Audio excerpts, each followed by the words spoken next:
Bismillahirrahmanirrahim. Assalamualaikum warahmatullahi wabarakatuh. Ya, salam sejahtera bagi kita semua. Kepada yang terhormat, ini Ibu Cici selaku Wakil Kepala Sekolah Bidang Kurikulum SMK Atlantis Plus. Kemudian juga yang terhormat Ibu Desi selaku Staf Kurikulum SMK Atlantis Plus.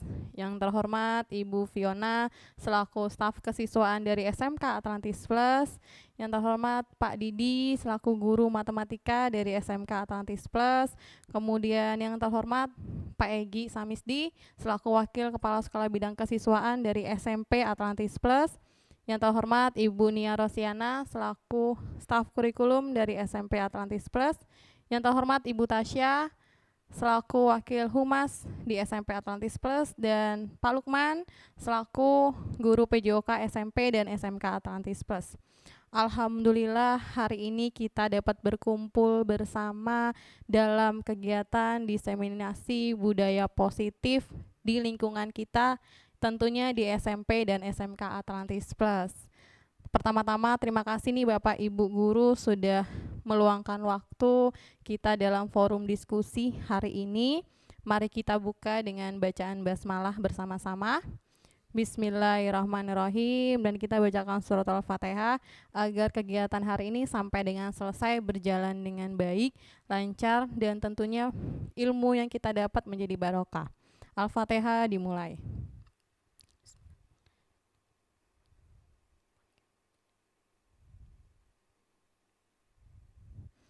Amin amin ya rabbal alamin. Baik, sebelumnya perkenalkan diri saya, nama saya adalah Fitri Farhana, calon guru penggerak angkatan 11 tahun 2024.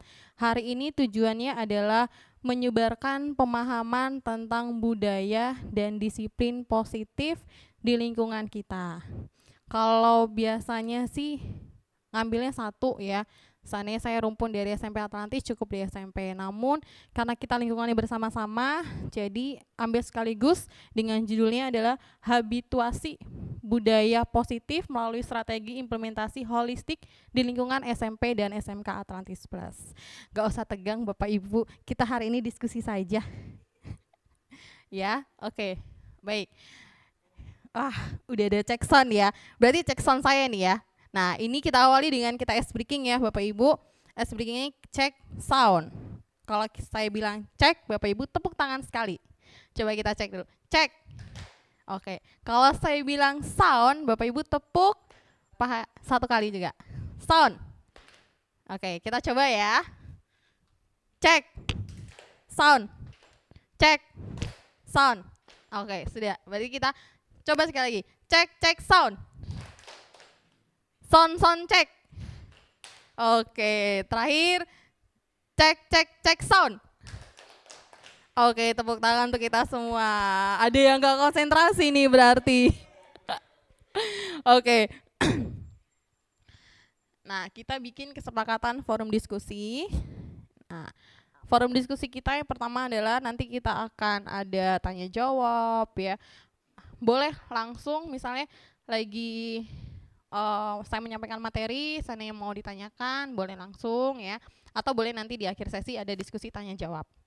Kemudian yang kedua adalah menjadi pendengar yang baik. Kita sama-sama ya, mau pendapat dari saya atau pendapat dari Bapak Ibu sekalian, kita dengarkan sesama. Kemudian hari ini kita berpakaian yang rapi dan sopan dan kembar ya. Nggak apa-apa Pak, kan Bapak kepala sekolahnya nih nanti ceritanya. Oke, baik. Yang keempat, izin saat keluar masuk ruangan. Dan yang kelima, kita boleh makan dan minum dengan tenang. Di belakang ada konsumsi, nanti di sebelah sana juga ada konsumsi. Ya. Kemudian yang terakhir, ada mau ditambahkan kesepakatan bersama kita sebelum kita mulai diskusinya, Bapak Ibu? Oh, nggak ada. Berarti kita langsung ya. Oke. Kita akan langsung masuk ke materi. Dalam modul 1.4 ini, judul besarnya adalah budaya positif di lingkungan sekolah. Ada 6 subtema yang akan kita bahas. Pertama adalah disiplin positif, motivasi perilaku manusia, keyakinan kelas, kebutuhan dasar manusia, posisi kontrol restitusi, dan terakhir adalah segitiga restitusi. Ini adalah budaya positif yang harus kita terapkan di kelas. Kalau tidak di kelas, di lingkungan sekolah. ya. Mau di kelas 7, 8, 9, 10, 11, 12. Tema besarnya budaya positif. Nanti ada apa sajakah di dalamnya? Nah, kita mulai dari disiplin positif. Disiplin menurut Bapak Ki Hajar Dewantara menyatakan bahwa di mana ada kemerdekaan, disitulah harus ada disiplin yang kuat. Sungguh pun disiplin itu bersifat self-disiplin, yaitu kita sendiri yang mewajibkan dengan sekeras-kerasnya, tetapi itu sama saja. Sebab jikalau kita tidak cakap melakukan self-disiplin, wajiblah penguasa lain mendisiplinkan diri kita. Dan peraturan demikian itulah harus ada di dalam suasana yang merdeka. Menurut dari Ki Hajar Dewantara, pemikiran, konsepsi, keteladanan, sikap merdeka, serta berdasarkan nilai-nilai kebajikan. Biasanya kalau kita di dalam kelas, ya, siswa-siswi kita pasti minta ya, oke kita harus disiplin, dengarkan Bapak Ibu menyampaikan materi. Biasanya gitu ya, kalau kita di dalam kelas. Nah, itu termasuk dengan disiplin positif. Dan tambahannya adalah pada saat kurikulum merdeka ini pun juga, padahal kurikulum merdeka itu baru ya, di tahun 2022. Tapi ternyata dari kurikulum merdeka ini sudah masuk ke sinkronisi Bapak Ki Hajar Dewantara. Dewantara ini sudah lama banget kan? Nah, ternyata yang dimaksud pendidikan filosofi pendidikan yang ada 3, apa saja Bapak Ibu? Ing Yatut Wuri Handayani. Kemudian Mangun Karso. Nah, itu ternyata sudah mencakup pada kurikulum merdeka. Disiplin positif lebih ke arah disiplin diri yang dapat mengontrol diri dalam melakukan segala tindakan. Disiplin diri dapat membuat murid memahami dan menyadari berdasarkan motivasi internal. Motivasi internal itu dari mana Bapak Ibu? Dalam diri sendiri ya. Kemudian bukan akibat paksaan, pujian ataupun hukuman. Nah, di dalam disiplin positif yang garis besarnya adalah budaya positif ya. Di sini masuklah nilai-nilai kebajikan. Kalau nilai-nilai kebajikan itu ada banyak, tapi kita mengkerucut, kita fokus pada nilai kebajikan profil pelajar Pancasila. Ada berapakah Bapak Ibu? 6. Yang pertama, gotong royong. Oke, kemudian kreatif, bernalar kritis, mandiri. Oke, dan yang terakhir adalah berkemerdekaan global. Nah, dimensi yang 6 ini yang harus dimiliki oleh seluruh peserta didik kita, ya. Dan dimensi ini sudah masuk pada kurikulum pada bagian apa Bapak Ibu? Kegiatan apa? Project atau P5 ya, kita biasa sebutnya ya. Kemudian kita masuk ke materi kedua, yaitu motivasi perilaku manusia. Ini ada 3. Yang pertama adalah untuk menghindari ketidaknyamanan atau hukuman. Biasanya apabila siswa kalau dapat motivasi ketidaknyamanan atau hukuman, sebenarnya mereka sedang menghindari permasalahan yang mungkin muncul pada berpengaruh pada mereka secara fisik, psikologis maupun tidak terpenuhinya kebutuhan mereka. Contohnya apa Bapak Ibu? Seandainya siswa di dalam kelas misalnya tidak membawa PR atau tugas ya. Nah, biasanya itu mereka akan gimana tuh sikapnya ke kita? Takut ya Pak ya, takut. Nah, sikap kita gimana sebagai guru? Udah kamu nggak dapat nilai gitu? Atau oh ya sudah, nanti dikumpulin ya. Atau kita nanya kenapa kamu lupa gitu. Latar belakang, berarti pertanyaan-pertanyaan ya. Itu nanti yang kita bahas di akhir ya. Kemudian yang kedua adalah untuk mendapatkan imbalan atau penghargaan orang lain. Ini biasanya motivasi yang dilakukan siswa, mereka melakukan sebuah tindakan untuk mendapatkan pujian dari orang lain, biasanya pujian dari guru ya, pujian dari teman kakak kelasnya yang menurut mereka penting dan mereka letakkan dalam dunia berkualitas mereka. Mereka juga melakukan sesuatu untuk mendapatkan hadiah, pengakuan atau imbalan. Contoh kegiatannya atau contoh kasusnya biasanya seperti, Ibu hari ini mau masuk kelas ya, sini saya bawa bantuin ya tasnya. Nah, itu biasanya sikap-sikap yang ada di siswa ya. Itu berarti apa? Kadang siswa itu mendapatkan motivasi biar diingat sama si guru, ya kan? Ya. Kemudian yang terakhir adalah untuk menjadi orang yang mereka inginkan demi menghargai diri sendiri dengan nilai-nilai yang mereka percaya. Mereka melakukan sesuatu karena nilai-nilai yang mereka yakini dan hargai, dan mereka melakukannya karena mereka ingin menjadi orang yang melakukan nilai-nilai yang mereka yakini tersebut. Berarti ini ada contoh 3 motivasi. Kebanyakan siswa kita motivasinya yang mana kalau di dalam kelas? Yang pertama ya, kebanyakannya ya. Mungkin kalau yang kedua beberapa siswa ya. Apakah sudah ada siswa yang menerapkan motivasi yang terakhir? Mereka sadar. Kebanyakan memang yang pertama, takut ya. Kemudian selain takut nanti kalau enggak ini dihukum. Kalau seandainya pengen menonjol biar mendapatkan penghargaan. Nah, di dalam motivasi 3 motivasi perilaku manusia memang kebanyakan adalah motivasi yang pertama. Padahal seharusnya di dalam budaya disiplin positif adalah motivasi yang ketiga. Oke, baik. Mari kita lihat videonya Bapak Ibu.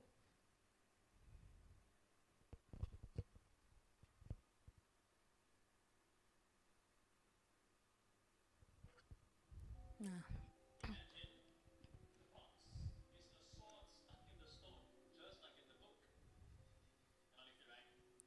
Terjemahannya kelihatan ya?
Oke.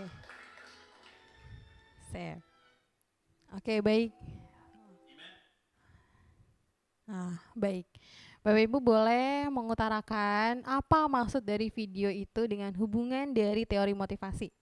Silakan mic-nya ya. Boleh silakan.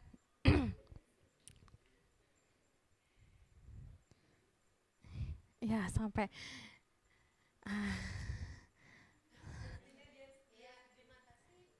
Oh, sebentar, Bu.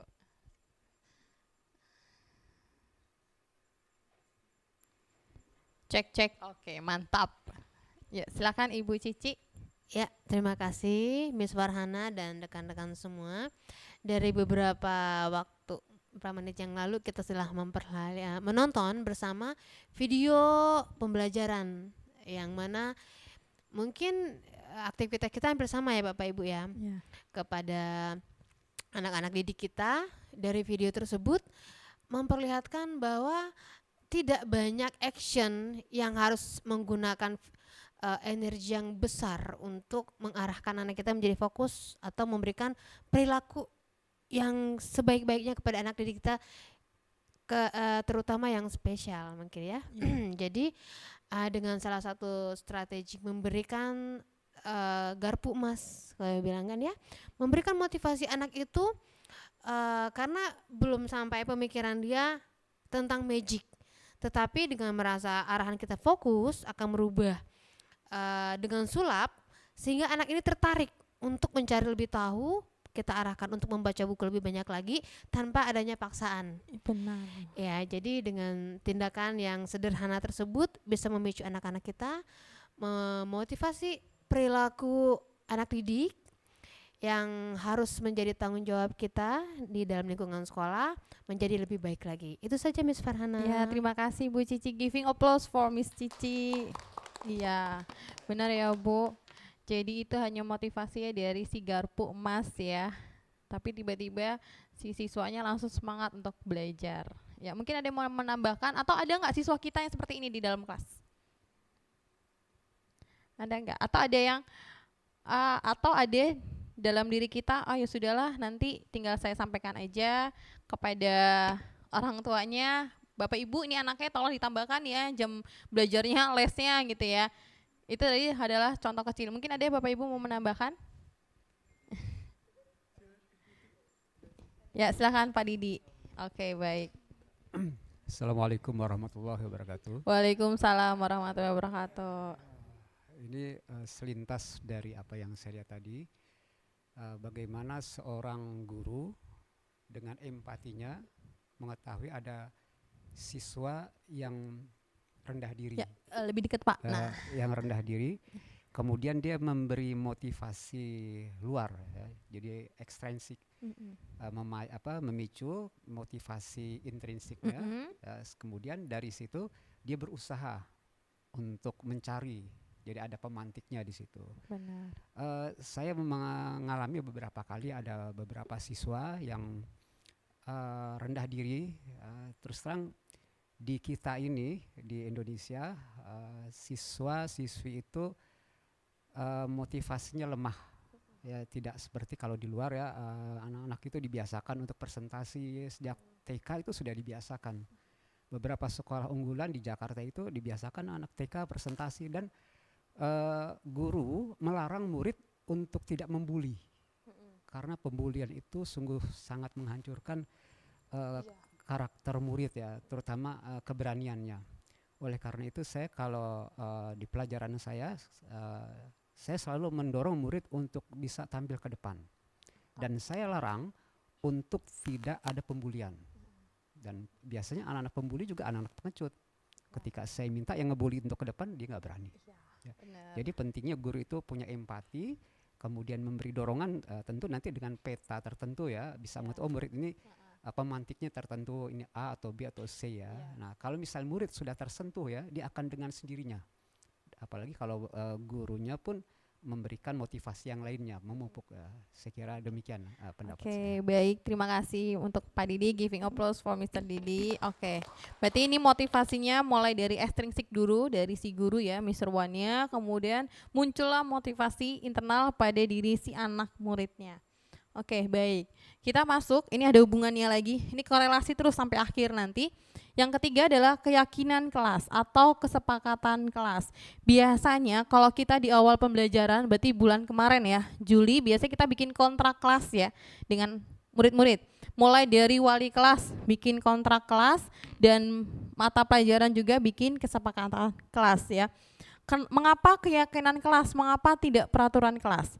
Biasanya kita dulu itu namanya kontrak belajar, kontrak kelas, sampai muncullah pengaturan kelas. Tapi sekarang bahasanya lebih untuk diyakinin, karena ini adalah bahasa-bahasa budaya positif ya, yaitu keyakinan kelas atau kesepakatan kelas. Mengapa kita memiliki peraturan tentang penggunaan helm pada saat mengendarai kendaraan roda 2? Karena jawaban pasti untuk keselamatan. Lalu kenapa kita memiliki peraturan penggunaan masker dan mencuci tangan setiap saat? Itu untuk kesehatan atau keselamatan. Guru berperan dalam mewujudkan terbentuknya keyakinan sekolah atau kelas dengan adanya kesepakatan antara guru dan murid. Ini adalah contoh yang sudah saya buat, keyakinan kelas untuk kelas 8 di Finlandia. Jadi ya, keyakinan kelas ini pertama muncul dari pendapat siswa. Kita tidak boleh menyampaikan, nanti keyakinan kelas kita nomor 1, nomor 2, nomor 3, datang on time, mengerjakan tugas. Tapi muncul dari pendapat-pendapat siswa. Muncullah yang pertama adalah kita sama-sama bekerja sama menjaga kebersihan kelas. Jadi kebersihan kelas tidak menjadi tanggung jawab si piket, tidak menjadi tanggung jawab si seksi kebersihan, tapi memang seluruh siswa. Kemudian muncul juga dari salah satu siswa adalah tepat waktu dan aktif di kelas. Kemudian yang ketiga adalah mengerjakan tugas tepat waktu. Yang keempat, menjaga dan meletakkan barang sesuai pada tempatnya. Karena di kelas kita variasi ya, kadang kalau kita belajar pakai infocus, coverall ya, penghapus. Nah, kalau sudah digunakan dikembalikan ke tempatnya. Kemudian karena di sini saya concern juga pada bahasa Inggris, jadi menerapkan basic manner. Minta maaf, sorry, terima kasih, thank you ya. Kemudian kalau izin, permisi, excuse me. Kemudian terakhir adalah kalau perlu bantuan, minta tolong, help me. Nah, kesepakatan kelas ini dibuat dari pendapat-pendapat si siswa dan kita yakini kepada seluruh siswa dan Bapak Ibu Guru. Pertanyaannya nih Bapak Ibu Guru, waktu kemarin sudah bikin kontrak atau keyakinan kelas ya kepada anak-anak ya, sudah, dan itu bervariasi ya. Oke, baik. Kemudian kita masuk, nah yang keempat, kebutuhan dasar manusia. Di sini ada pernyataan yang muncul. Ketika seorang murid melakukan suatu perbuatan yang bertentangan dengan nilai-nilai kebajikan atau melanggar aturan sekolah, hal itu sebenarnya dikarenakan mereka gagal memenuhi kebutuhan dasar manusia. Bukan karena mereka nakal. Ya biasanya kamu nggak pakai kacu, maka kamu nggak pakai kaos kaki, sepatumu warna pink gitu ya. Karena memang kebutuhan dasar manusianya adalah mereka gagal. Nah, kebutuhan dasar manusia ini ada 5. Yang pertama adalah bertahan hidup atau survival ya. Yang kedua, kasih sayang dan rasa diterima. Yang ketiga, penguasaan. Yang keempat, kebebasan. Dan yang kelima adalah kesenangan. Ya, pertanyaan pemantiknya adalah, Bimo, seorang anak TKB, selalu berlari keluar kelas menuju jalan raya di depan sekolahnya yang ramai dengan kendaraan. Tingkahnya membuat guru, Bu Ani, bingung dan seringkali mengejarnya. Ada beberapa kemungkinan jawaban yang diberikan Bimo. Identifikasi kebutuhan yang ingin dipenuhi oleh Bimo jika respon Bimo seperti kolom sebelah kiri, kolom bawah ya. Pernyataan Bimo, aku senang main kejar-kejaran dengan ibu guru. Seru, kata si Bimo. Berarti kebutuhan dasar manusia apa yang dimiliki oleh si Bimo? Cinta dan kasih sayangkah, kesenangan, penguasaan atau kebebasan? Kesenangan, ya. Kemudian yang kedua, ya boleh Bapak Ibu kita isi sama-sama. Kemudian yang kedua, ibu kejar aku karena ibu guru sayang aku. Masuknya pada cinta dan kasih sayang. Kemudian yang ketiga, aku hebat kan, bisa bikin ibu guru kejar aku. Kebutuhan apakah itu? Penguasaan. Ya. Kemudian yang terakhir adalah aku bosan belajar mewarnai terus di dalam kelas. Berarti si Bimonya pengen apa? Kebebasan. Kemudian pertanyaan selanjutnya ya, Dinda seorang anak kelas 3 SD, begitu tiba di rumah sepulang dari sekolah menangis dan mengadu pada ibunya bahwa dia benci pada ibu Rani gurunya. Menurut Anda kebutuhan apa yang berusaha dipenuhi oleh Dinda? Jadi dia dimarahin oleh si gurunya ya. Ibu guru bilang aku tidak boleh bersenandung sewaktu mengerjakan tugas. Katanya kelas harus tenang, tidak ada suara, kan nggak seru jadinya. Berarti kebutuhan apa yang diperlukan oleh Dinda? Kebebasan atau kesenangan? Jadi si Dinda senang-senang menyanyi ya. Berarti kesenangan ya? Kesenangan atau kebebasan?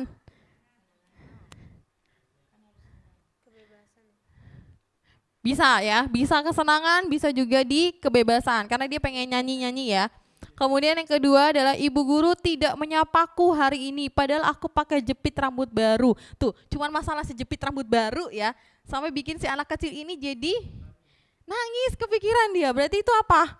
Kebutuhan apa? Cinta dan kasih sayang, pengennya diperhatiin sama si gurunya. Nah, berarti Bapak Ibu kalau ada anak murid Bapak Ibu pakai jam tangan baru, ya, ada yang pengen diperhatiin, gini-gini ya tangannya ya. Oke, yang ketiga, aku sebel gambarku tidak rapi, malah ibu guru nunjukin ke teman-temanku di depan kelas. Berarti apa ini? Aku sebel gambarku tidak rapi ya.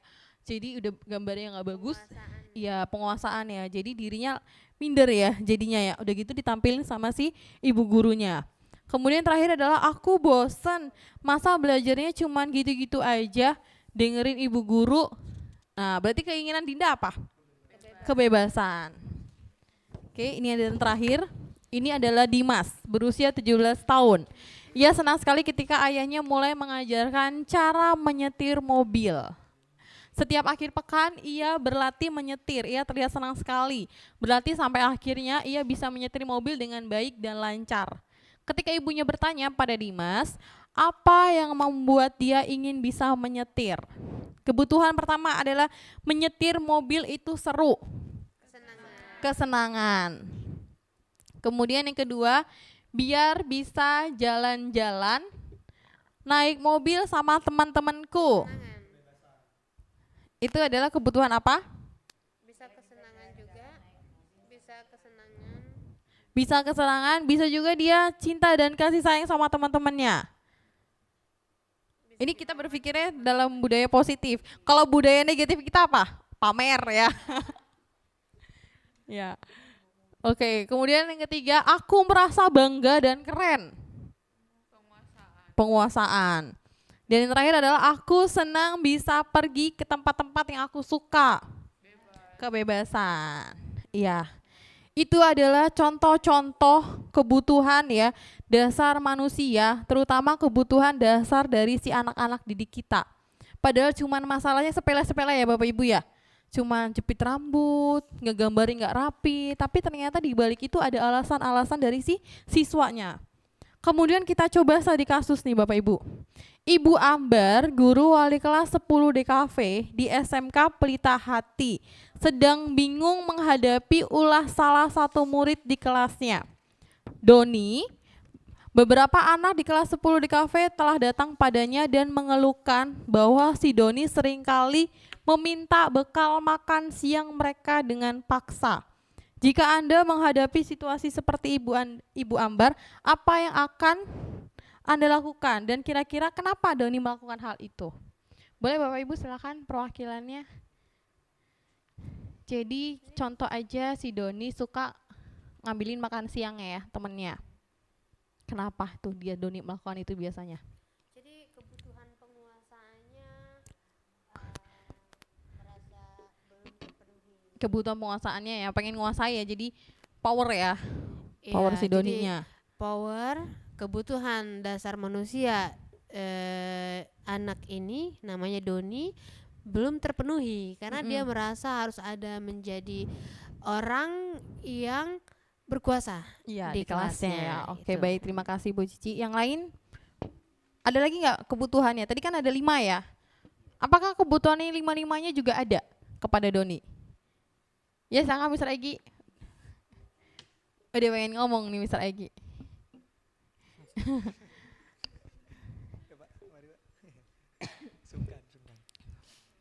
Ya, kalau kebutuhan dari dasar dari si Doni ini mungkin karena dia kenapa dia bisa sampai suka minta-minta teman sama makanannya, teman makanannya. makan Makanan temennya. temennya. Jadi makan temennya Pak. Jadi mungkin karena kasus mungkin dia di rumah nggak dibawain bekal Nggak dibawain kan. bekal. Jadi dia pengen butuh makan. Dan mungkin kebutuhan dasarnya ya survive, bertahan hidup gitu, ya, survival. supaya dia bisa hidup, supaya dia bisa kenyang gitu dalam kondisi makannya itu. Iya, apalagi sudah menjadi kebiasaan bagi dia dan teman-temannya kayak takut gitu. Jadi kayak seolah-olah ya udah ngasih-ngasih aja Ngasih jadinya. terus ya. Ngasih Apakah Bapak Ibu menemukan siswa seperti ini dalam kelas? Ada mungkin. Ada ya.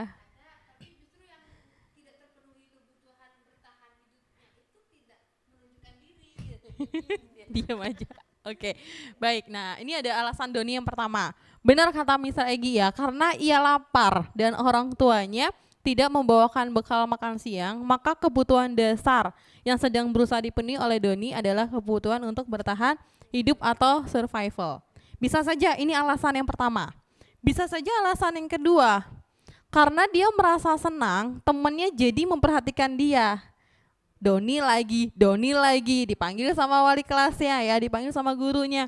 Ketika temannya melaporkan tindakan itu pada gurunya, maka kebutuhan dasar yang dipenuhi adalah kebutuhan kasih sayang dan rasa diterima, atau kalau kita bisanya cari perhatian ya. Bisa saja alasan yang ketiga, karena temannya jadi takut. Ini tadi kata disampaikan ya. Dengan dia akan menurutan keinginan, maka sebetulnya Doni sedang berusaha memenuhi kebutuhan dasar kekuasaan ya. Power yang disampaikan oleh Ibu Cici. Kemudian yang terakhir, ini juga bisa beralasan karena dia merasa bosan dengan bekal makanan yang dibawakan oleh ibunya. Mungkin mie goreng terus ya. Jadi mau cobain menu makanan temennya yang selalu beraneka ragam, yaitu kebutuhan akan kebebasan. Bisa saja. Maka dari itu, apabila nanti kita menemukan Doni-Doni di dalam kelas, bisa saja dia alasannya banyak ya. Berarti kita harus mendengarkan apa nih alasannya. Atau kita sudah men-schedule alasannya Doni yang pertama ini, nanti kedua ini gitu ya. Nah, dan ini adalah hubungannya pada posisi kita sebagai guru ya, atau restitusi. Apa yang harus kita lakukan? Ada 5. Apabila kita menemukan kasus Doni, menemukan kasus Dinda ya, dan kasus-kasus yang lain, kita ada 5. Sebagai apa? Kitakah sebagai penghukum kah? Atau kita sebagai pembuat merasa bersalah? Atau kita sebagai teman? Atau kita sebagai pemantau? Atau kita sebagai manajer? Mari kita lihat. Kalau kita sebagai penghukum, ya, pasti guru berbuat menghardik, menunjuk-nunjuk ya, menyakiti, menyindir. Tapi kalau pembuat orang merasa bersalah, kita ceramah, menunjukkan kekecewaan mendalam. Kalau kita sebagai teman, membuatkan alasan-alasan untuk murid-muridnya. Ataukah kita sebagai pemantau, menghitung dan mengukur. Kemudian atau sebagai manajer, mengajukan pertanyaan-pertanyaan. Ya, contoh pertanyaan yang akan diajukan apabila dengan kasus Doni yang tadi, guru berkata sebagai penghukum, kalau kamu tidak melakukannya, saya akan. Kamu kalau terus-terusan mengambil makanan temanmu, saya akan menghukum ya Bapak Ibu ya. Ya. Kemudian kalau kita sebagai pembuat orang merasa bersalah, kamu sudah mengecewakan saya sebagai wali kelasmu, lalu kamu masih aja berperilaku seperti ini. Si siswanya perasaannya gimana? Bersalah ya. Atau kita sebagai teman, lakukan untuk bapak atau ibu ya. Berarti kamu harus berubah. Atau ya sudah, nanti bapak atau ibu bereskan ke temanmu, jadi nanti temannya dipanggil, nggak apa-apa lah dikasih makan, berbagi. Biasanya konsep kita gitu ya. Kemudian atau sebagai pemantau, apakah kamu tahu apa peraturannya, apa konsekuensinya, sanksinya, apa yang telah kamu lakukan, apa yang terjadi sekarang. Atau yang terakhir sebagai manajer, kita akan memberikan pertanyaan-pertanyaan ya. Apakah yang kita yakini? Apakah kamu meyakini hal tersebut? Oke. Oh ya, silakan Ibu, nggak apa-apa. Ya, dipanggil sebentar. Oke. Ya, apakah kalau kamu memperbaiki, jadi kira-kira kita contoh kasus si Doni tadi. Kalau kita sebagai manajer motivasi intrinsik atau kontrol diri. Kita akan menanyakan kepada Doni. Doni, mengapa kamu mengambil makan teman? Pertanyaan kedua. Doni nggak bawa bekal. Iya, pertanyaan ketiga. Ya, orang tua nggak nyiapin nih buat Doni. Nah, itu kontrol kita sebagai manajer. Kalau kontrol kita sebagai pemantau, kamu tahu kalau di kelas ini ada aturan bahwa ya kita tidak boleh mengambil tanpa seizin temanmu. Ya. Nah, posisi di manakah kita seharusnya?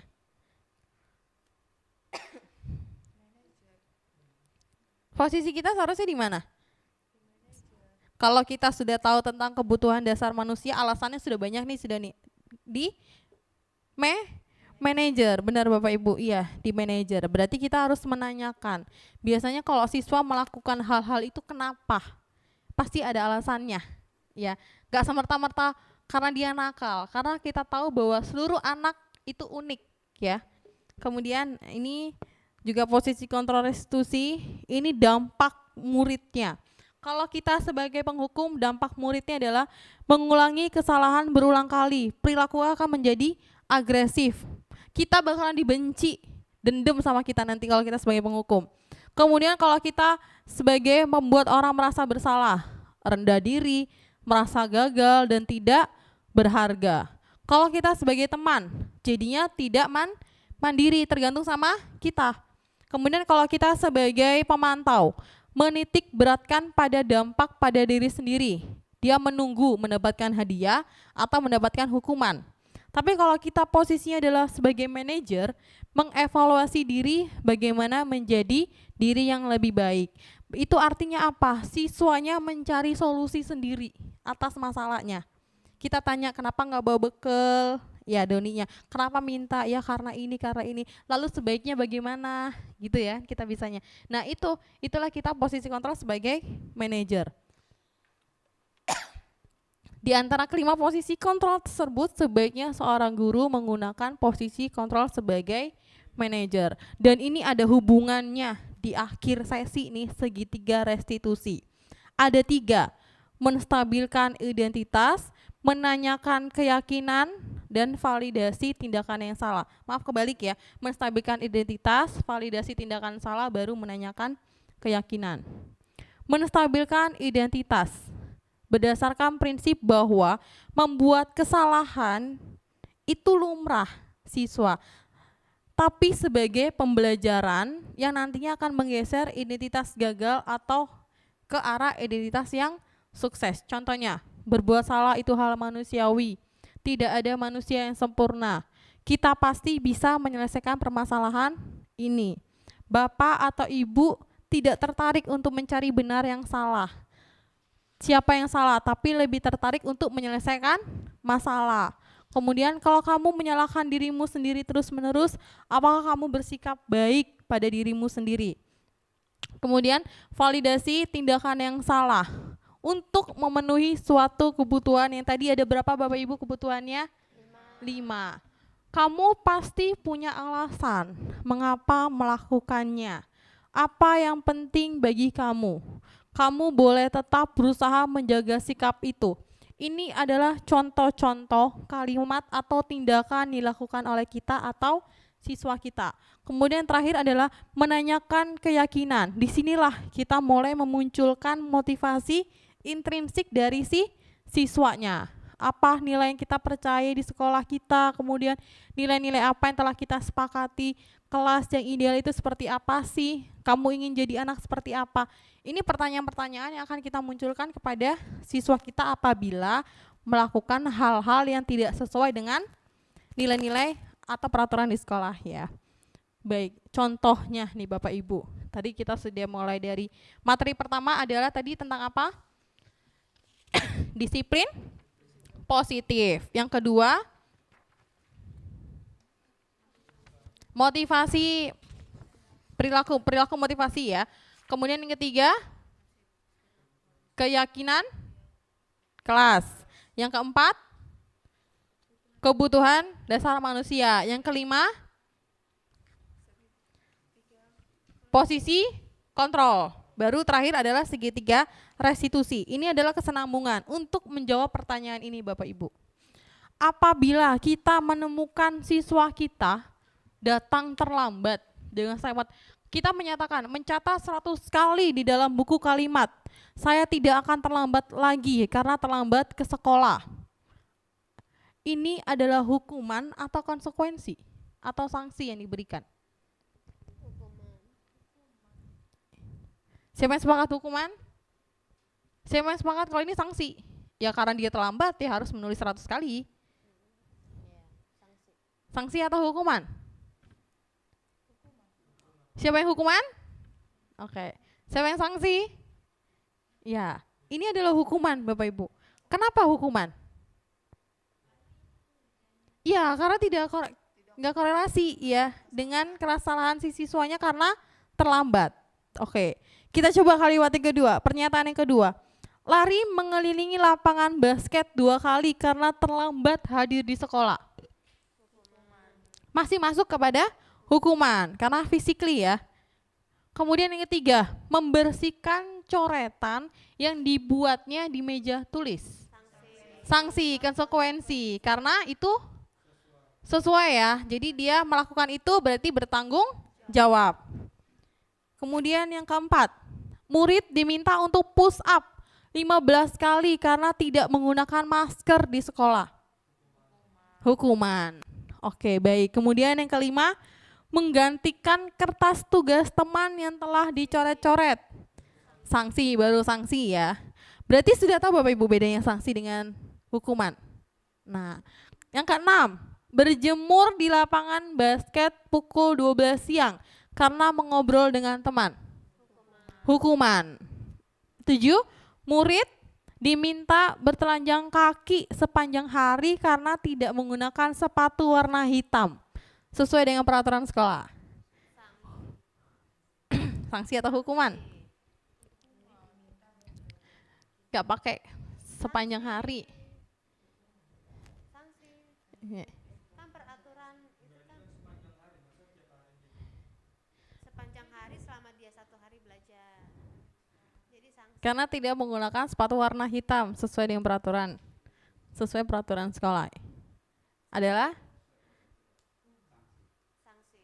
Karena tertera sesuai peraturan sekolah. Berarti peraturan sekolahnya kalau mau diganti ada konsekuensi. Ya, berarti ini adalah sanksi. Gitu, Pak. Berdiri di depan kelas sambil mengangkat kaki satu karena tidak bisa menjawab pertanyaan.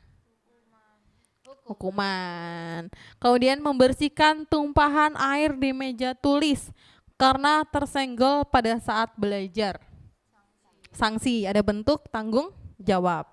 Lari mengelilingi lapangan basket 2 kali karena terlambat 10 menit untuk pelajaran PJOK. Sanksi. Sanksi. Ya, karena itu masih dalam korelasi pelajaran PJOK. Ya, sanksi atau konsekuensi. Oke. Berarti Bapak Ibu sudah tahu bedanya hukuman dan sanksi atau konsekuensi. Lalu bagaimanakah nanti kita akan menerapkan kepada siswa-siswi kita? Itu artinya apa? Sebelum kita memberikan hukuman atau sanksi, kita bikin kesepakatan dulu. Nanti kamu itu artinya ini langsung saya kepikiran. Buku poin pelanggaran itu sudah tidak boleh ada sekarang. Jadi buku poin pelanggaran itu diganti menjadi apa? Kesalahan, konsekuensi. Biasanya kan kalau siswa tidak menggunakan atribut sekolah, poin 4. Ya, berarti sekarang mulai dibalik. Siswa tidak menggunakan atribut sekolah, konsekuensinya apa? Jadi sudah muncul konsekuensi. Kalau kita langsung memberikan poin itu namanya hukuman. Sama seperti kamu nggak ngerjain PR saya, oke kelilingin lapangan 2 kali, itu hukuman atau konsekuensi? Hukuman. Seharusnya kita gimana? Ada anak murid kita nggak ngerjain PR? Tambahin lagi soalnya. Atau kita nanya dulu? Nanya dulu ya biasanya ya. Nanya dulu ya. Kenapa tidak bikin PR? Terus kemudian pertanyaan kedua. Kalau jawabannya nggak ngerti, ya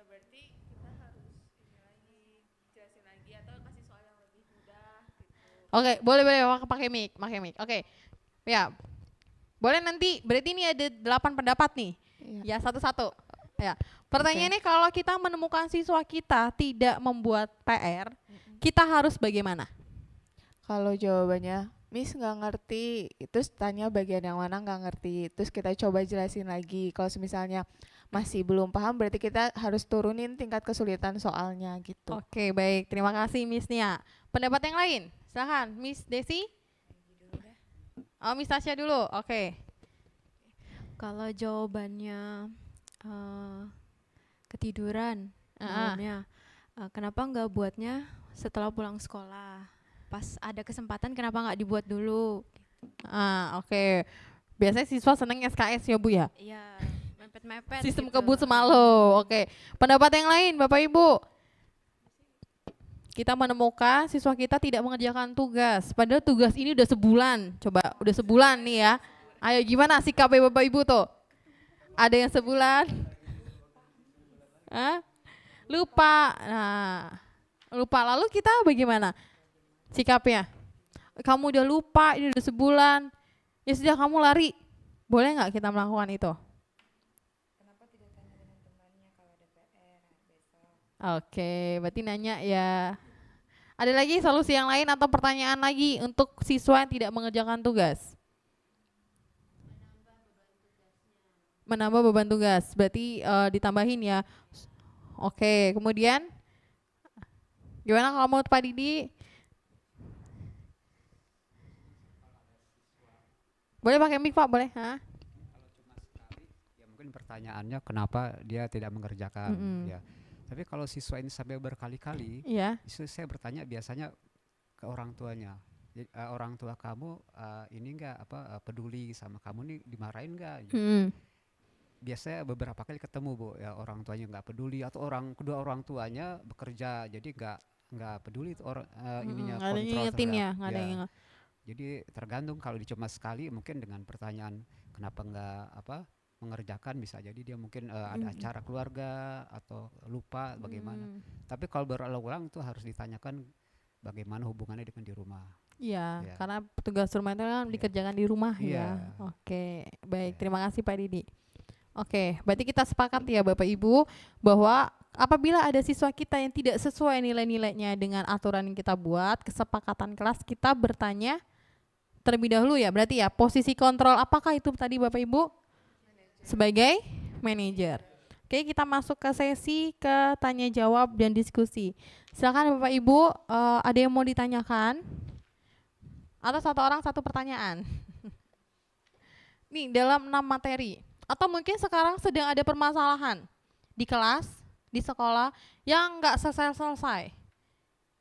Kalau ngeliat Bu Cici, teratasi semua pasti masalah dengan Bu Cici. Beres ya Bu. Keluar semua siswanya. Oke. Ya, boleh Bapak Ibu. Atau, Iya, oh ya, dari silakan langsung Bu saya Cici. nih ya, Ya, teman-teman boleh Bu. mungkin teman-teman sedang mencatat pertanyaan yang akan diberikan kepada Miss Farhana.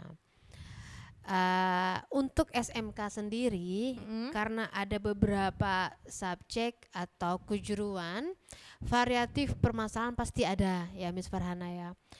Cuman yang ingin saya tanyakan, masing-masing karakter jurusan ini berbeda, sehingga karakternya berbeda, anak-anaknya pun berbeda. Contohnya adalah siswa yang penjurusannya adalah keperawatan, yang mana lebih banyak itu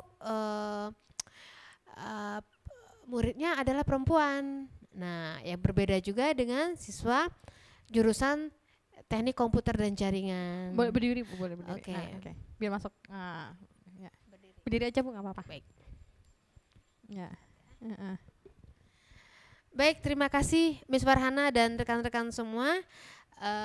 Pada kesempatan kali ini saya ingin bertanya kepada Miss Farhana dan juga rekan-rekan sejawat semuanya.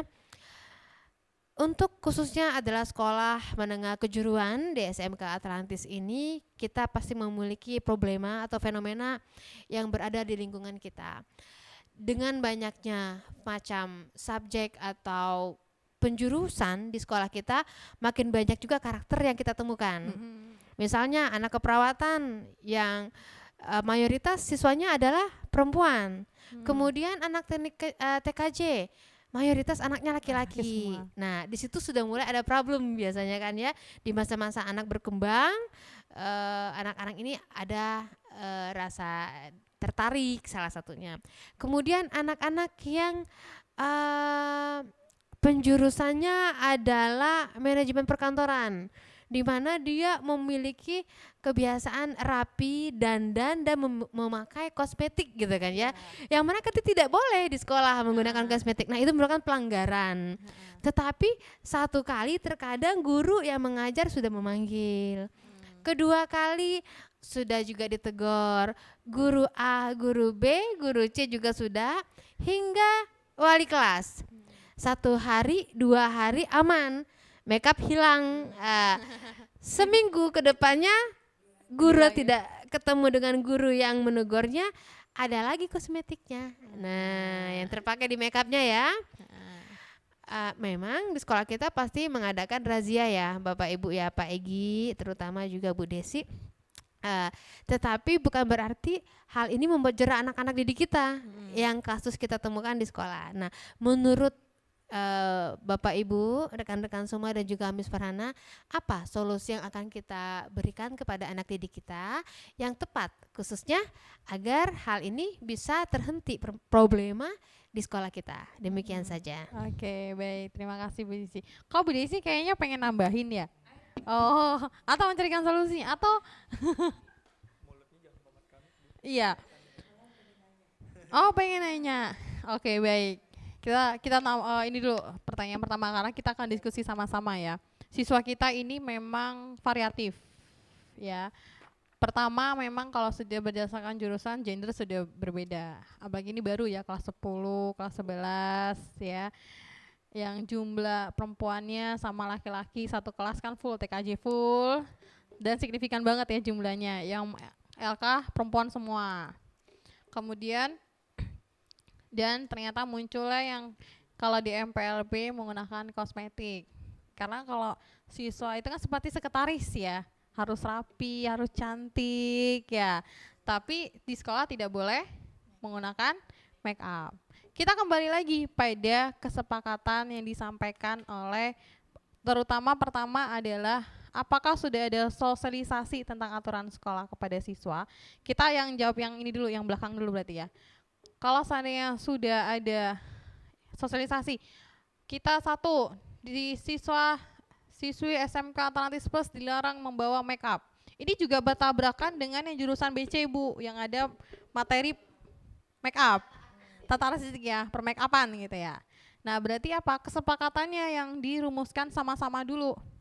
Khusus siswa jurusan LK, MPLB, atau bisa saja aturannya per jurusan. Aturannya per jurusan. Jadi khusus anak TJKT aturannya ini disosialisasikanlah oleh ibu nanti. Aturan untuk jurusan MPLB ini. Karena nanti kalau kita mengatakan secara general atau universal, bertabrakan sama si jurusan yang lain gitu.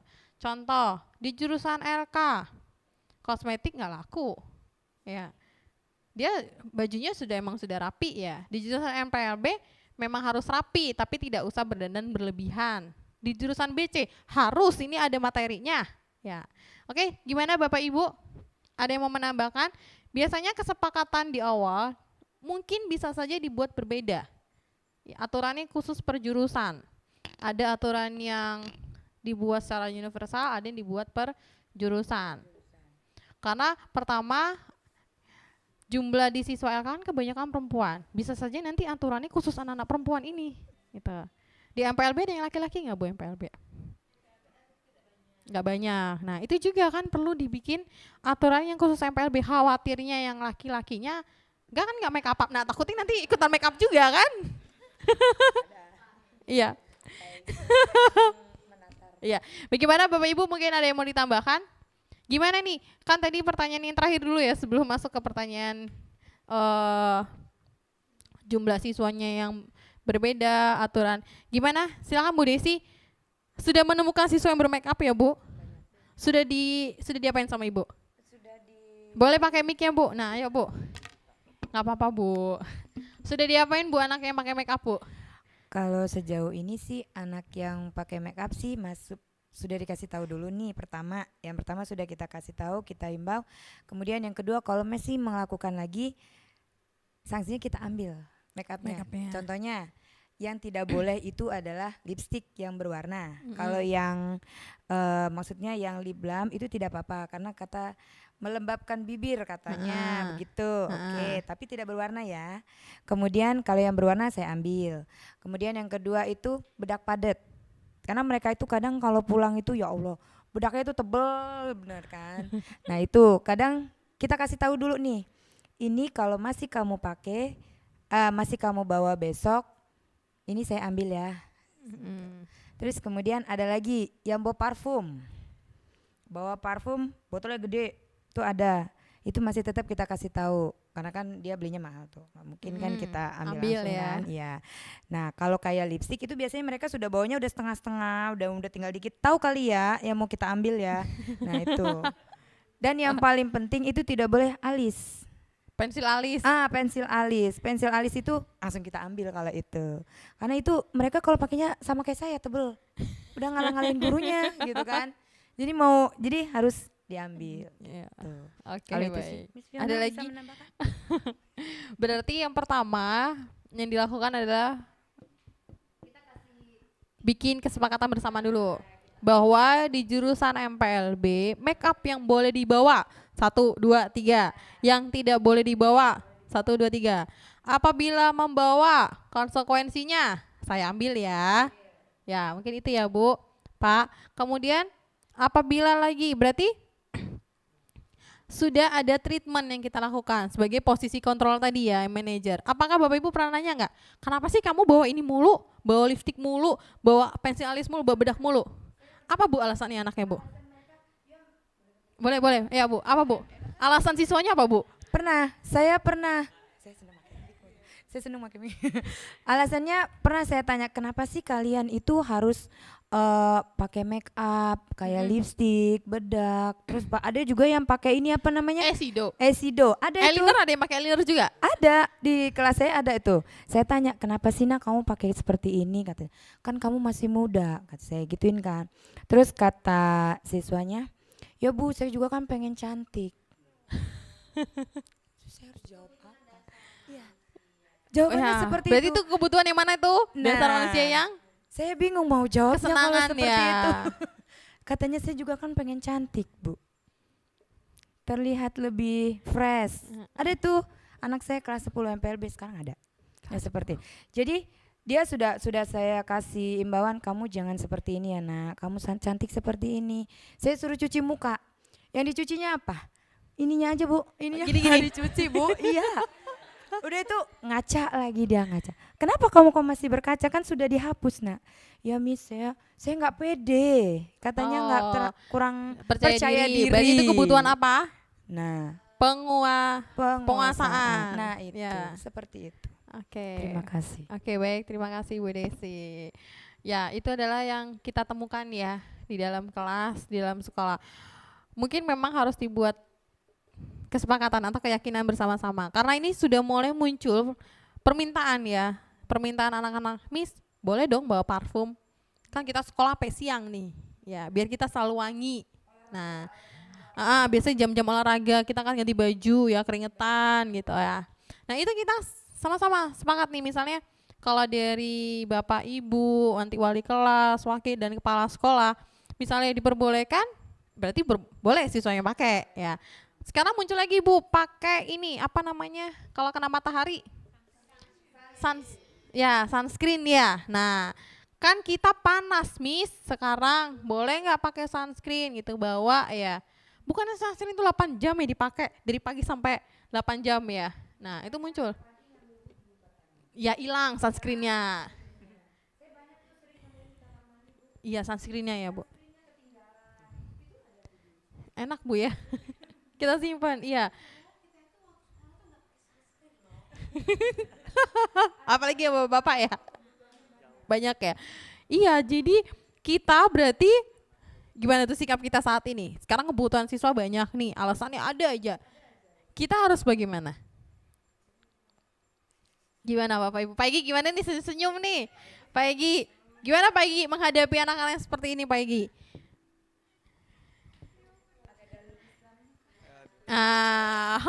Ya secara agama berarti ya, gimana tuh Pak Egi?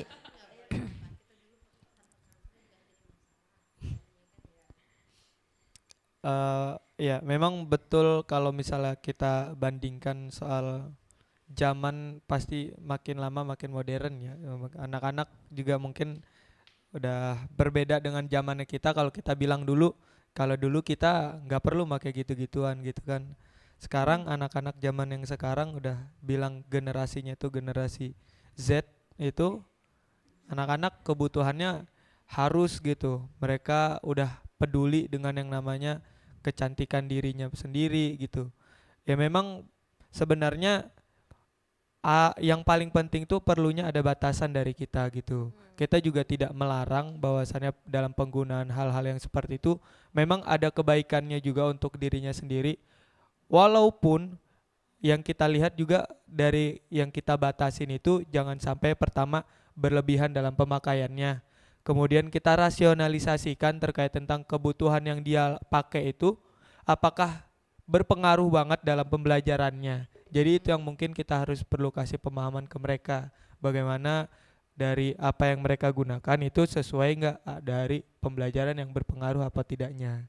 Jadi seperti Ya, itu. bijaksana sekali ya Pak Egi ya. Terima kasih Pak Egi ya. Ya gimana nih? Ya, gimana itu? Menurut Pak Mr. Ya. Lukman, yuk. Oke. Ya kalau saya kembali ke Pak Egi ya. Oh, Ada dikembalikan ke Pak dalilnya Egi. enggak ini?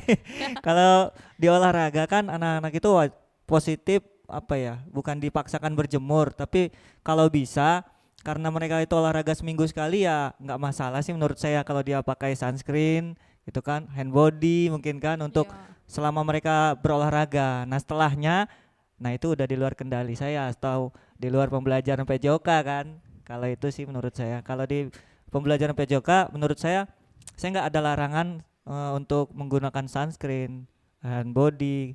Kalau bedak dan lain-lain saya nggak terlalu terpikirkan sih kalau yang itu. Iya, Karena kan ketika mereka berkeringat bedak itu hilang, Hilang. guntur. Nah, kalau saya gitu aja, nggak usah dihapus-hapus, biarin aja. ternyata di balik itu mereka bedakan lagi kan di kamar mandi ya. Iya, nah itu. Nah. Jadi kalau sudah di luar pembelajaran PJOK, ya udah gurunya yang ngatur dah. Iya. Kecuali Oke. ada dalilnya. Nah itu saya nggak bisa memaksa. Saya wajib Oke. menginfokan gitu. Baik Pak, iya. Berarti itu untuk menurut ya perspektif dari pelajaran PJOK, pakai sunscreen, body lotion ya untuk ini ya biar nggak hitam ya Pak ya anak-anak. Iya, Bu, betul. Apalagi yang olahraga di jam 11 siang. Iya, sama satu lagi Bu, mungkin berkaitan dengan hukuman. Ya. Nah hukuman ya. Nah di pembelajaran PJOK itu kalau saya kan ke fisik larinya, misalkan terlambat datang 15 menit, 10 menit, biasanya tetap ditanya. Kalau saya sistemnya tetap saya tanya kenapa terlambat.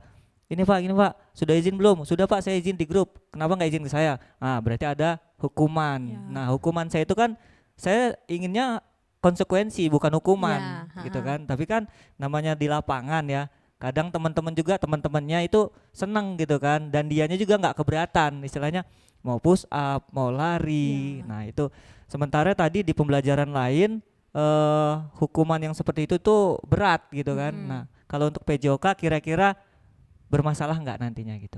Ya. Itu pertanyaan. Ya, oke baik.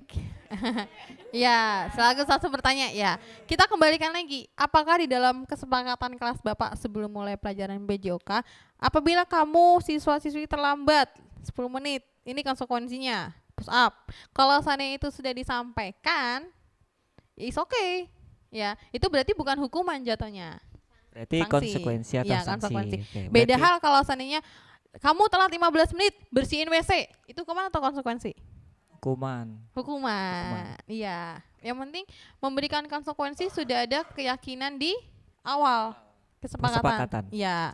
Kalau tidak ada kesepakatan, berarti mulai sekarang kita bikin kesepakatan bersama. Kalau bisa sih muncul dari siswanya. Kenapa? Kalau muncul dari siswanya kita nggak minta, tapi siswanya yang akan meyakinin sama sama. Oke, Bapak Ibu silakan pertanyaan terakhir. Tadi sudah 2, pertanyaan ketiga.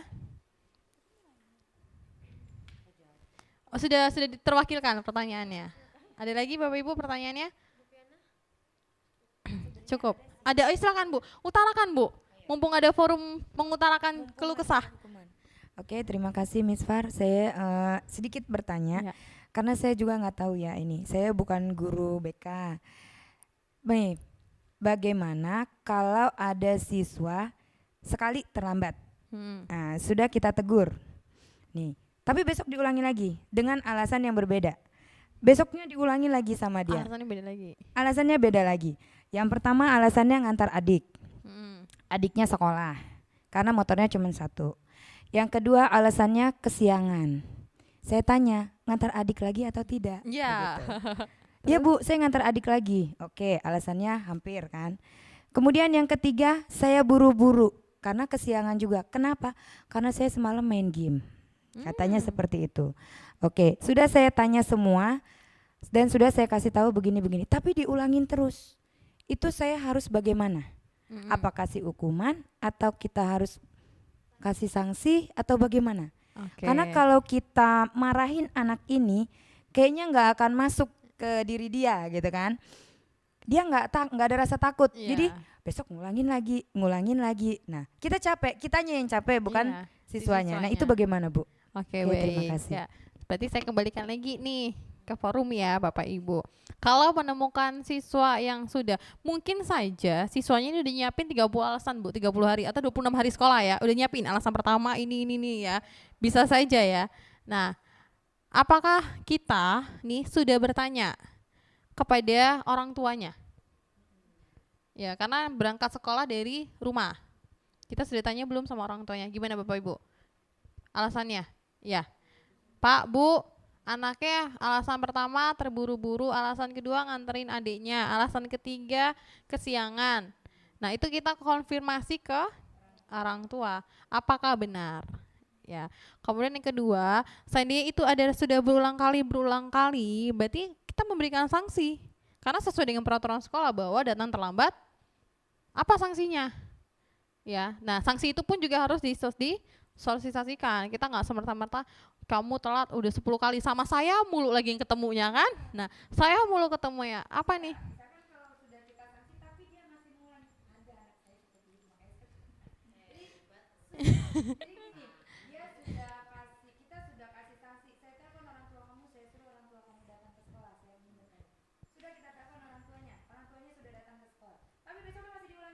Telat lagi. Gimana itu Pak Egi tuh? Gimana tuh Pak Egi? Pak Didi boleh dibantu Pak Ya, abis ini Pak Didi boleh ya.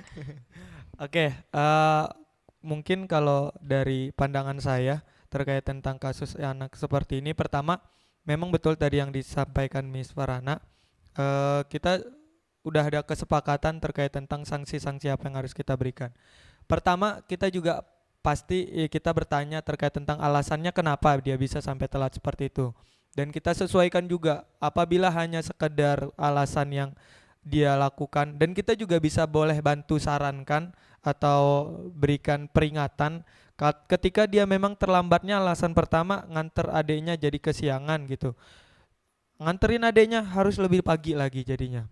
Dengan bisa dia berangkat lebih pagi lagi, mungkin itu menjadi alasan besok ke depannya ketika dia masih terlambat lagi dengan alasan yang sama, kita harus berikan konsekuensi atau sanksi tadi yang kita berikan. Kalau misalnya masih dengan alasan yang sama, dengan telat juga, maka kita akan udah sepakati sanksi apa yang harus dia jalanin. Kedua, ketika misalnya memang alasan yang dia berikan adalah karena semalam main game jadi kesiangan, itu nggak bisa kita toleransi gitu, karena itu berasal dari diri sendiri dan menjadi resiko ketika dia harus menanggung hukuman apa yang harus dia dapatkan. Dan yang ketiga pasti tadi benar untuk berikan kesepakatan antara kedua orang tua belah pihak juga. Apabila melakukan kesalahan yang sama, mengulangi kesalahan yang sama, maka siap-siap untuk mendapatkan sanksi dari sekolah. Seperti itu sih mungkin. Ya, bisa Bu, begitu. Oke Pak Didi, moga ditambahkan Pak Didi. Biasanya kalau anak-anak yang sudah melakukan kesalahan berulang-ulang itu asalnya dari rumah, bisa jadi karena dia tidak nyaman di rumah, kemudian dia mencari perhatian ke orang-orang di sekitarnya, termasuk orang teman-teman atau guru. Biasanya begitu. Jadi ada masalah yang di luar yang biasa. Ya mungkin kita harus ada pendekatan yang lain. Kita berikan motivasi tentang orang-orang yang sukses atau tentang pahlawan-pahlawan sehingga dia termotivasi. Benar. Biasanya beberapa kali yang saya temukan biasa karena masalah ketidaknyamanan di rumah. Erat sekali hubungan antara kenyamanan dengan motivasi. Orang tidak bisa termotivasi kalau dia tidak nyaman. Oleh karena itu di beberapa lembaga tertentu, biasa lembaga-lembaga ke perusahaan-perusahaan atau kantor-kantor besar, itu secara rutin biasanya mengukur tingkat kenyamanan. Jadi di kantor ini kenyamanan seperti apa, ada ukurannya, baik secara kuantitatif atau kuantitatif atau kualitatif, itu rutin biasanya. Kalau di produk itu biasanya tingkat kepuasan ya. Jadi kalau di lembaga biasanya itu kebetulan saya di matematika ada materi statistika, di mana ada pengumpulan, pengolahan dan penyajian data. Saya sering praktik mengukur tingkat kenyamanan di kelas. Ya. Beberapa hal tertentu saya menemukan ada masalah-masalah yang terhubung dengan perilaku mereka dan beberapa alhamdulillah bisa diselesaikan. Ya. Saya kira alangkah baiknya kalau kita secara rutin mengukur tingkat kenyamanan baik di kelas, di rumah, ya. Karena itu hubungan dengan motivasi dan kemudian perilaku. Ya, munculnya motivasi itu karena siswa nyaman ya. Betul, nyaman. Jadi kalau tidak nyaman sulit untuk seseorang termotivasi. Benar. Ya. Benar Pak. Cukup saya kira. Baik, terima kasih Pak Dedi. Berarti dibikin nyaman dulu ya. Seperti kita kalau ke bank manakah yang kita benar-benar nyaman banget? Contoh bank apa Bapak Ibu? Ya, BCA ya, benar kan? Nah, sepakat ya kita emang Bank BCA kan memang nyaman banget ya. Milih-milih enggak Bank BCA si security buka pintunya, mau pakai sandal jepit kayak mau pakai ini. Tidak milih-milih ya. Beda dengan bank yang lain ya. Ada nggak kita masuk pakai bajunya biasa aja dasteran barangkali ya. Dibukain pintu nggak kadang? Ya dicurigain ya malah. Tapi kalau di BCA tidak ya. Iya, kita memang harus membuat nyaman dulu ya. Nah di kesepakatan kelas itulah kita muncul kenyamanan untuk anak-anak. Jadi kita yakin nih di dalam kelas itu seperti apa seharusnya. Ya, terima kasih Pak Didi. Ada lagi Bapak Ibu? Sudah cukup ya. Baik, kita akan berikan kesimpulannya. Mungkin ada yang mau menyampaikan kesimpulan kita hari ini? Mungkin Bu Tasya? Silakan Bu Tasya. Ya. Kita harus bagaimanakah sebelum memulai pembelajaran budaya positif di lingkungan sekolah, disiplin positif di lingkungan sekolah?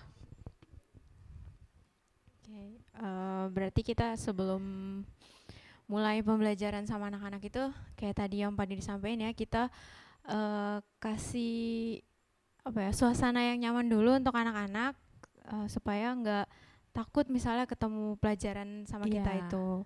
Biar dia seneng dulu nih belajarnya, jadi mulai belajarnya nyaman, enjoy jadi seneng lah dia anak-anaknya. Oke, baik. Berarti kita sebelum mulai pembelajaran kita bikin nyaman dulu ya. Kita biasanya itu namanya kegiatan sebelum kontak belajar ya. Ya, biasanya awal-awal asesmen ya. Oke, baik. Berarti kesimpulan kita hari ini adalah bahwa kita sebagai guru ya, posisi kontrol kita ada di bagian manajer. Kalau kita seandainya menemukan kasus atau siswa-siswi yang berperilaku tidak sesuai dengan nilai-nilai sekolah, kita yang awali adalah bertanya terlebih dahulu. Kita nanya mengapa siswa itu melakukan hal tersebut. Lalu kita posisikan kita juga sebagai manajer dan posisinya tidak kita beri hukuman, tapi kita berikan konsekuensi, karena ini juga sudah sesuai ternyata kemarin di Dinas Pendidikan bahwa poin pelanggaran dan hukuman ini sudah tidak korelasi untuk zaman sekarang. Jadi kita sudah ganti ya, dia itu apa dengan diberikan konsekuensi. Oke, baik. Terima kasih Bapak Ibu atas waktunya diskusi kita hari ini yang ada 6 subtema ya. Yang pertama adalah disiplin positif, yang kedua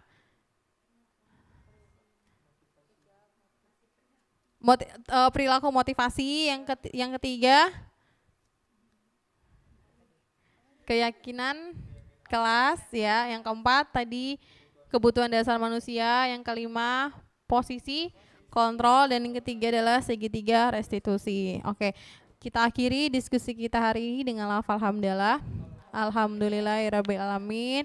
Kita tutup juga dengan surat Al-Fatihah. Kita doakan anak-anak didik kita menjadi anak yang soleh, cerdas, kreatif ya, sesuai dengan visi sekolah. Dan kita doa juga untuk diri kita sendiri agar kita bisa terus mendampingi anak-anak didik kita dalam keadaan sehat walafiat dan mudah rezekinya. Al-Fatihah dimulai.